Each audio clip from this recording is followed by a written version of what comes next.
எவ்வளோ டிவி பார்த்துருப்பீங்க. ஒரு 24ல ஸ்மார்ட் டிவி அது நீங்கள் பார்த்துருக்கீங்கன்னா, நம்ம கடைக்கு வாங்க. நேராக விசிட் பண்ணி பாருங்கள். நம்ம கடை எங்கே இருக்குதுன்னு பார்த்தீங்கன்னா, திண்டுக்கல் எம்எஸ்ஏ வேல்ஸ் டிவி. கரெக்டாக உங்களுக்கு யானத்தப்பத்துலேருந்து 6வது கடை. திண்டுக்கல் யானத்தப்பம் 6வது கடை தான் உங்களுக்கு. அதுலேருந்து வாக்கபிள் டிஸ்டன்ஸ் தான். ஃபேமஸ் ஜிகர்தண்டா கடைக்கு பக்கத்தில் இருக்குது. இது பார்த்தீங்கன்னா ஒரு ஃபுல் ஐபிஎஸ் பேனலோட ஃப்ரேமில் வரும். என்ன கான்ஃபரன்ஸில் வருதுன்றதையும் காமிச்சுக்கிறேன், பார்த்துவோம்.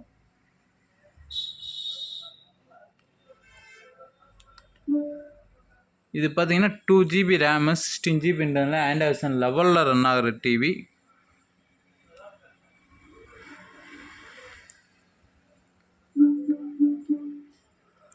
ஏவி போர்ட் 1 இருக்குது, HDMI போர்ட் 2 இருக்குது, யூஎஸ்பி போர்ட் இருக்குது 2 போர்ட்டு, யூடியூப், நெட்ஃப்ளிக்ஸ், ஹாட்ஸ்டார் ஏகப்பட்ட விஷயம் இருக்குது. தீபாவளிக்கு ஸ்பெஷல் ஆஃபரில் இந்த டிவி நம்ம கொடுத்துட்ருக்கோம். மேலும் ஆஃபர் நம்ம சேனல் தெரிஞ்சுக்கணுன்னா நம்ம வாட்ஸ்அப் சேனல் ஃபாலோ பண்ணிங்க. ஏதாச்சும்